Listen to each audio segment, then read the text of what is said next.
Hello friends, welcome to my YouTube channel. तो आज मैं आपको एक प्लाजो पैंट की कटिंग करना सिखाऊंगी। तो उसके लिए मैंने 2 मीटर फैब्रिक लिया है, उसे डबल फोल्ड करके लंबाई में बिछा लिया है। और जो खुला हुआ भाग है वो अपनी तरफ रखना है, बंद भाग अपने सामने रखना है। तो सबसे पहले मैं यहाँ पे पैंट की लंबाई का निशान लगा रही हूँ। तो लंबाई में निशान लगाया 38 इंच पे। तो मैंने यहाँ पे एक 38 इंच पे सीधी लाइन ड्रॉ कर लेनी है।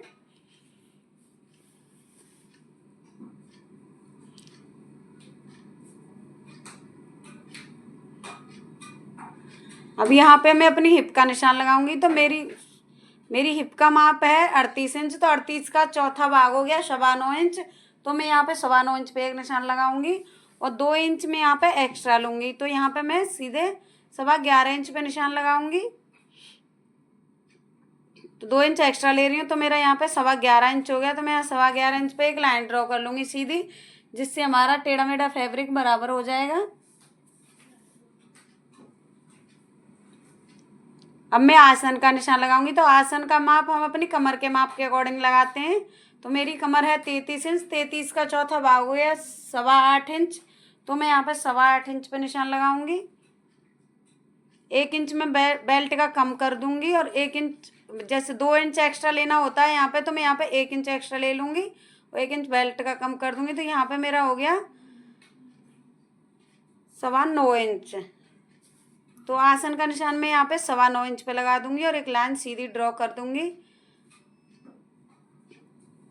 अब जितना ऊपर है उतना ही हमें नीचे एक लाइन ड्रॉ करनी है, एक बॉक्स टाइप बना लेना है हमें यहाँ पे।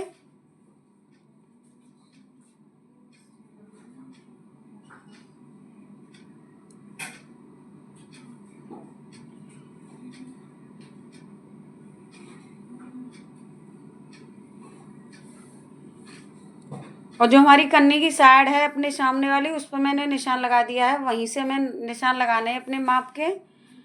अब मैं क्रॉच एरिया का निशान लगाऊंगी। तो क्रॉच एरिया मैं यहाँ पे 2.5 इंच एक्स्ट्रा बढ़ाऊंगी आगे। 2.5 इंच एक्स्ट्रा लेके यहाँ पे मुझे गोलाई का निशान, गोलाई दे देनी है।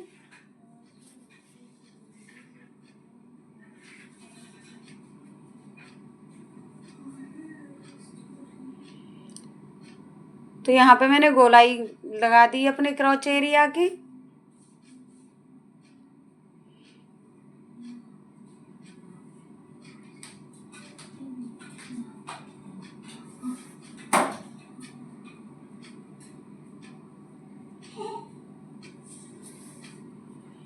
अब मैं यहाँ पे क्रॉच एरिया और ये पूरा जो हमारा नीचे लाइन है उसकी लंबाई देखनी है।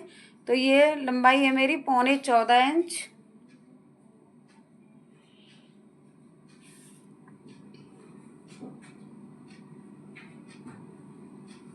पौने चौदह का मैं यहाँ पे हाफ में बीच में एक निशान लगा दूंगी। बीचों बीच बिल्कुल 6.25 इधर हो गया। ये बिल्कुल बीचों बीच हमें एक निशान लगाना है। अब नीचे भी हमें 6.25 इंच, मतलब 7 से थोड़ा सा कम है, बस 6.25 भी नहीं है वो। तो उतने पे ही हमें निशान लगा देना और एक बीच में एक लंबी लाइन कर देनी है बिल्कुल सीधी।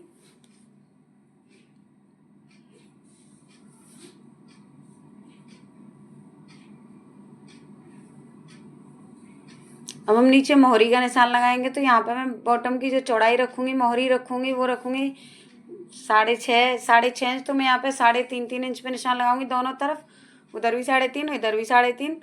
अब मैं ये बिना सेफ हट्टी के इसकी सेप दूंगी। तो मुझे इस तरह से अपने इंच टेप को रख लेना है, थोड़ा सा गुलाई में करके, और ये सीधी लाइन कर देनी है एकदम गुलाई में, जैसे लगाते जाना है अपना वो इंची टेप, और उसे इस तरह से एक लाइन कर देनी है। तो इस पैंट की परफेक्ट शेप आएगी एकदम। इसी तरह में दूसरी तरफ भी कर देना है, थोड़ा सा झुकाव दे देना है अपने इंची टेप में बीच में, और एक सीधी लाइन कर देनी है। कम से कम 3-4 इंच तक तो हमें एकदम सीधी लाइन ले जानी है, उसके बाद हमें थोड़ा सा गोलाई करके देनी है। अब हम ये नाप लेते हैं कि हमारे दोनों तरफ के ये बराबर हैं, छोटे बड़े तो नहीं है। तो ये देखिए मेरे बिल्कुल बराबर आ रहे हैं। तो हमने जहाँ निशान लगाए हैं उन्हीं मार्क पर हमें कटिंग कर लेनी है अपने पैंट की। और ये हमारी जो कन्नी पे कोने निकल जाते हैं उनको भी हमें गोलाई में अच्छे से सीधी लाइन ड्रॉ कर लेनी है। अब मैं इसकी कटिंग कर ले रही हूँ। जहाँ जहाँ मैंने निशान लगाए उन्हीं निशानों पे हमें ये कटिंग करनी है। ये मैंने कटिंग कर ली है। मैं फ्रंट पार्ट की कटिंग करूँगी। तो हम फ्रंट पार्ट को उसी तरह डबल फोल्ड करके बिछा लिया है। अब नीचे थोड़ा ऊपर को हमें 1-1.5 इंच कपड़े को एक्स्ट्रा रखना है और नीचे सबसे पहले हमें 7-7.25 इंच, मतलब 7 से थोड़ा कम है, उसी जगह पे जो हमारा बीच का निशान है उसको पहले हमें लगा लेना है, जिससे हमें पता चल जाए कि यहाँ पे हमारा पॉइंट आएगा। उसी तरह से हमें इस पैंट को बिछाना है अपने फ्रंट पार्ट को, ताकि हमारे पैंट बनने के बाद में जो सिलाई पलट जाती है, आगे आ जाती है, वो नहीं आएगी। और घुटनों के पीछे भी जो चुन्नटें सी बनती हैं वो भी नहीं बनेंगी, रिंकल्स वगैरह आते हैं वो भी नहीं आएंगे। अगर हम ये निशान बिल्कुल परफेक्ट तरीके से रखेंगे, बिछाएंगे इस पैंट को, अपने आगे वाले पार्ट को, तो मैंने यहाँ पे ये बिल्कुल अच्छे से बिछा लिया है। अब मैं ऊपर से 1.5 इंच एक्स्ट्रा लूँगी यहाँ पे, और जो हमारा क्रॉच एरिया उधर साइड हमें 2.5 इंच एक्स्ट्रा रखना है। तो मैं यहाँ पे 2.5 इंच पे एक्स्ट्रा निशान लगा लूँगी और ऊपर से हमें 1.5 इंच इससे एक्स्ट्रा रखना है, 1.5 इंच ऊपर एक्स्ट्रा रखना है बैक पार्ट के लिए फ्रंट पार्ट से।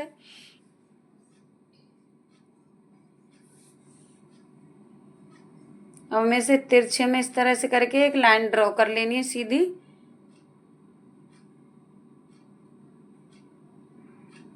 इस तरह से बिल्कुल अच्छे से सीधे में मिला लेनी है वो लाइन हमें, जिससे जो हमारी ये एक्स्ट्रा हम क्यों लेते हैं, क्योंकि हमारे पैंट पीछे से थोड़ा हैवी साइज होता है तो वो नीचे की तरफ खिसकता है, तो ये खिसकेगा ना, इस वजह से 1.5 इंच हमें एक्स्ट्रा लेना होता है फ्रंट पार्ट की बजाय। अब हम यहाँ पे 2.5 इंच एक्स्ट्रा ले रहे हैं, तो 2.5 इंच पर निशान लगा दूंगी। और क्रोच एरिया भी हमें 2.5 इंच पे निशान लगाना, एक्स्ट्रा लेना है उससे, तो यहाँ पे भी निशान लगा देती हूँ। अब ये हम लाइन मिला लेते हैं।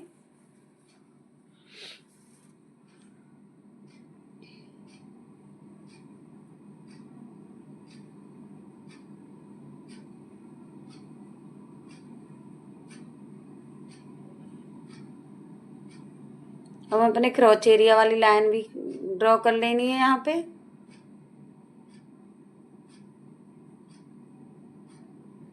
और ये गुलाई, यहाँ पे हमें गुलाई दे देनी है अच्छे से।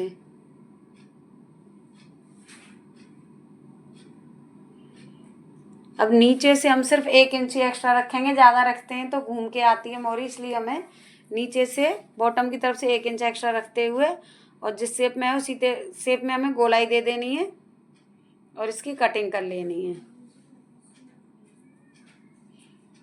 इधर साइड से हमें, अपनी साइड से हमें बिल्कुल जहाँ हमने पैंट रखा है उसी तरफ से कटिंग करनी है, उधर हमें एक्स्ट्रा करनी है। तो हमारी ये कटिंग हो गई। अब यहाँ पे मैंने जेब की कटिंग की है, तो ये मेरी जेब की कटिंग भी हो गई है। जेब की कटिंग नॉर्मल है। अब जो हमें बेल्ट लगानी है ऊपर और लास्टिक लगानी है, उसके लिए पट्टियाँ कट करके ले ली हैं। अब मैं इसको स्टिच करना सिखाऊंगी। तो सबसे पहले हमें जो अपने क्रॉच एरिया वाली साइड है उनको दोनों फ्रंट पार्ट को सिल रही है, उसे पकड़ के रखना है, दोनों पार्ट को इस तरह से पकड़ के और सिलाई लगा देनी है और उसके ऊपर एक और स्टिच लगा देनी है फिनिशिंग से, जिससे सिलाई ना निकले। डबल सिलाई लगाना यहाँ पे अच्छी भी लगती है और लगानी भी चाहिए यहाँ पे। अब हमें अपने फ्रंट बैक पार्ट को भी इसी तरह सिल लेना है, दोनों पार्ट को उल्टे करके रखना है और एक सिलाई लगा देनी है। ये हम आसन को सिल रहे हैं अपने।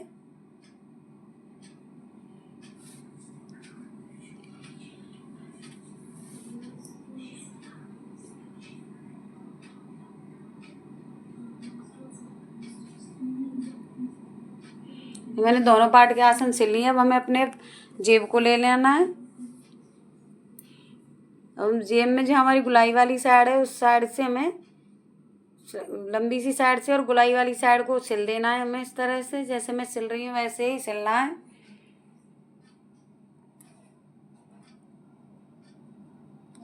सिलने का अब छोटे छोटे से कट्स लगा देंगे, उससे दोबारा से हमें पलट के एक और सिलाई लगा देनी है यहाँ पे भी।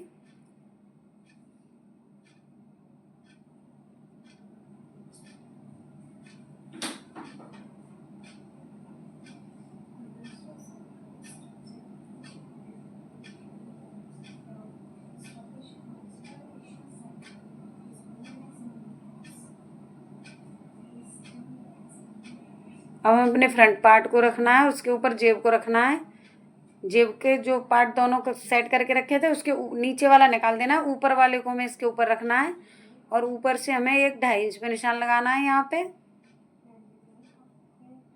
सबसे पहले हमें यहाँ पे 2.5 इंच पे निशान लगाना है और यहीं से हमें एक निशान 5.5 इंच पे लगाना है और एक बॉक्स क्रिएट कर लेना है यहाँ पे हमें।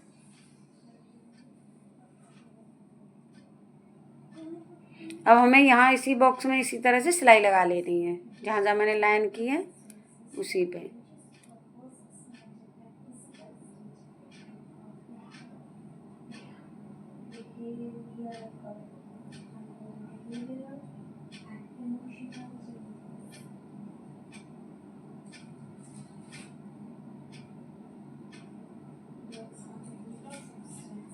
अब हमें यहाँ पे कोनों पे कट लगा देने हैं, उसे इस तरह से पलट के एक सिलाई लगा देनी है फिनिशिंग से हमें।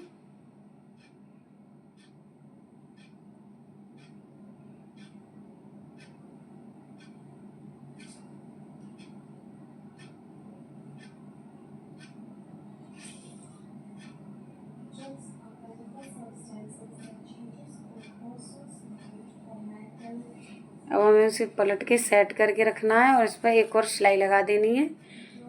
ये सिलाई हमें इस तरीके से लगानी है कि हमारी जेब ना सिल जाए, बिल्कुल जेब के पास पास सिलाई लगानी है हमें।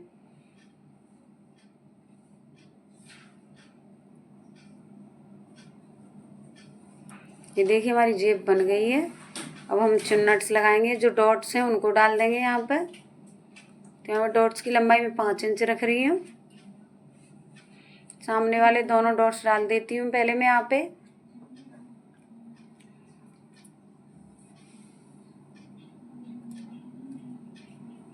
अब मैंने यहाँ पे पेस्टिंग पेपर वाली बुकरम ली है, इसी की लंबाई के अकॉर्डिंग कट करके ले लिया। इसे हमें कपड़े पर पेस्ट कर लेना है प्रेस की सहायता से। ये मेरी चिपकाने वाली बुकरम है। अब हमें अपने फ्रंट पार्ट को उल्टा रखना है और इसको सीधे रखना है इस तरह से, उल्टे से सीधा मिलाते हुए, और एक सिलाई लगा देनी है 1/4 इंच मार्जिन छोड़ते हुए। अब हम इसे सीधी तरफ पलट लेंगे और बहुत ही फिनिशिंग से एक सिलाई लगा देंगे।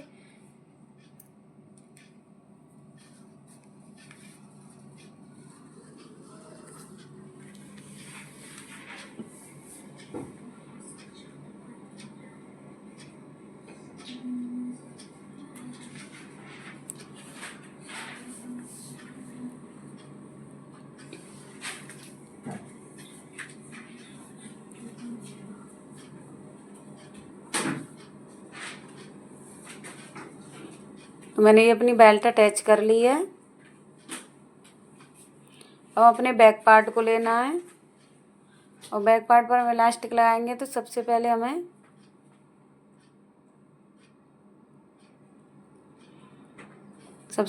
बैक पार्ट की जो हमने पट्टी कट की थी वो पट्टी लेनी है। अपने बैक पार्ट को उल्टा रखना है और उस पट्टी को उसके ऊपर रख के अच्छे से अटैच कर देना है। ये हम उल्टे साइड से लगा रहे हैं और सीधी साइड में पलट जाएगी।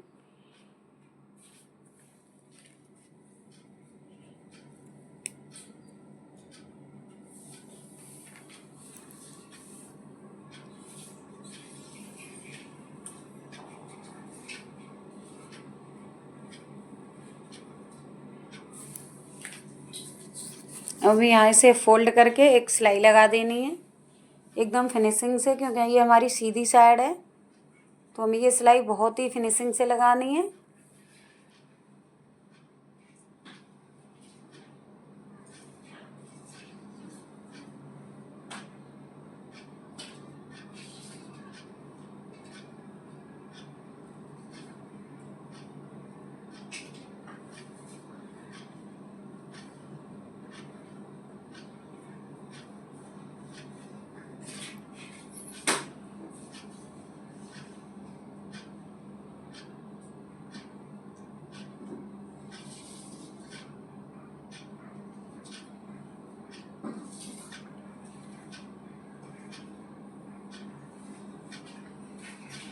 तो ये मैंने सिलाई लगा ली है। अब इसमें लास्टिक डालूंगी मैं यहाँ पे।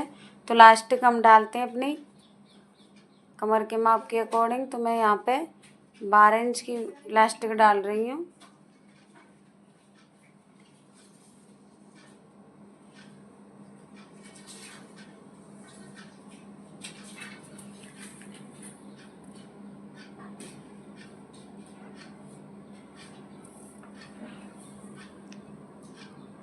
अब यहाँ इधर से इसे सिल देती हूँ जिससे निकले ना इलास्टिक, और इधर साइड से अब मैं इसे बराबर करते हुए इसे खींचते हुए एक सिलाई लगा दूँगी बीच में, जिससे हमारी इलास्टिक परफेक्ट तरीके से डल जाए एकदम, परफेक्ट शेप में बैठ जाएगी। ये देखो इस तरह से सिलाई लगानी है हमें।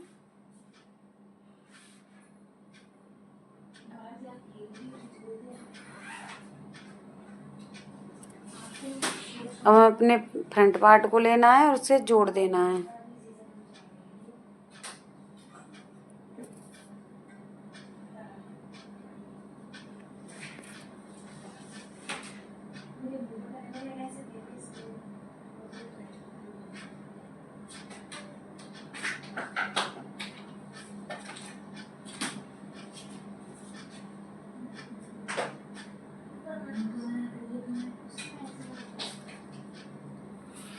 यहाँ पर मैं दोनों साइड इसी तरह से जोड़ लूँगी।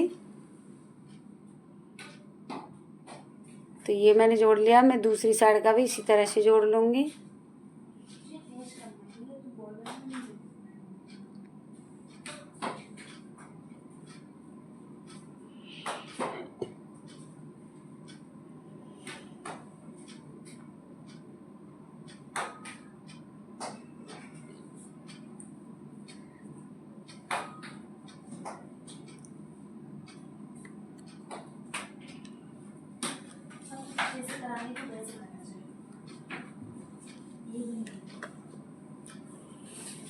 मैंने ये भी दोनों ही जोड़ के कंप्लीट कर लिए हैं। अब हम इसके बॉटम पार्ट को देखेंगे।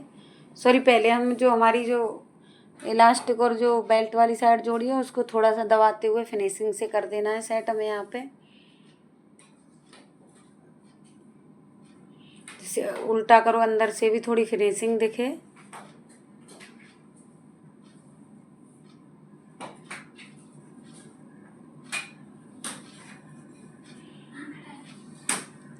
अब ये मैंने अपने पैंट को सीधा कर लिया है।